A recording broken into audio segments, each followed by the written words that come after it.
எங்கள் group friends group directors group ஒன்று இருக்குது. அதில் கார்த்திக் வந்து ஒரு மெசேஜ் வச்சுருந்தாரு. இந்த மாதிரி நீலிராம் ஒரு படம் பண்ணுறோம், நீங்கள் வந்தீங்கன்னா அப்படி ஹாப்பி அப்படின்னு போட்டுருந்தாரு. இமீடியட்டாக உடனே லிங்குசாமிகிட்ட இருந்து இருக்காரு, நான் இந்த ஃபிலிம் ஃபெஸ்டிவலில் பார்த்துட்டேன், டோன்ட் மிஸ் இட், ரொம்ப நல்லா இருக்கும் அப்படின்னு சொல்லிட்டு. லிங்குசாமி எப்படிப்பட்ட ஆள் அப்படின்னா,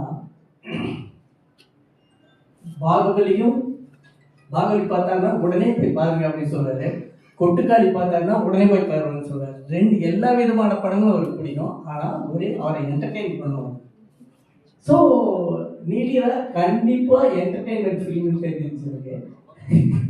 ஸோ எனக்கு அந்த டைட்டில் கொஞ்சம் கன்ஃபியூஸ் பண்ணாலுமே ஓகே, நம்ம லிங்கு சொல்லிட்டாரு, ஓகே தைரியமாக போயிடலாம் இருக்கு அப்படின்னு சொல்லிட்டு நிஜமாவே நான் இப்படி ஸ்டார்ட் பண்ணேன்.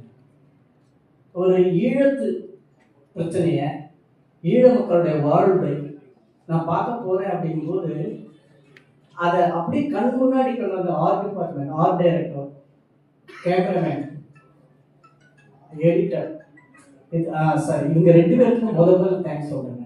அந்த கலர் கிரேடிங்லையா இல்லை லைட்டிங்லையா ஏன்னா தெரியல, புதுசாக நான் வந்து ஒரு போர் சூழலில் ஒரு வீட்டுக்குள்ள ஈழத்தில் ஏதோ ஒரு இடத்துல இருக்கிற அப்படிங்கிற ஃபீலை கொடுத்த கேமராமேனுக்கு ரொம்ப ரொம்ப நன்றிங்க. யாருக்கு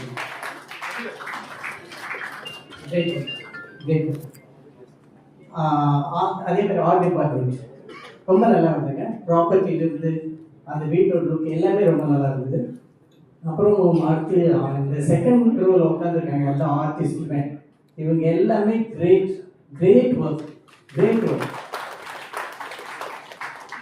இப்போ கார்த்திக் சுப்ராஜ் மாதிரி ராணா சார் ஒரு ப்ரொடியூஸ் பண்ணுறாங்க அப்படின்னா வந்து அவங்க கேட்டிருந்தா நோன் ஃபேஸே கொடுத்துருப்பாங்க.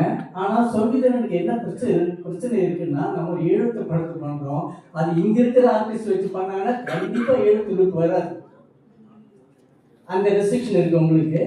ஸோ அவர் கொடுத்தாலுமே யூஸ் பண்ண முடியாமல் வெறும் ஆர்டிஸ்ட்டை நம்பாமல் ஸ்கிரிப்டை மட்டுமே நம்பியிருக்கீங்க. அது நான் இந்த படத்தை பார்க்கும்போது முதல்ல நான் தெரிஞ்சுட்டு நான் என்ன அன்லேர்ன் பண்ணணும், என்ன கற்றுக்கணுங்கிற இல்லை, என்ன அன்லேர்ன் பண்ணணும் அப்படின்னு தான் தெரியுது. அப்படி இருந்தது உங்களுக்கு கிராஃப்ட். Great, hats off.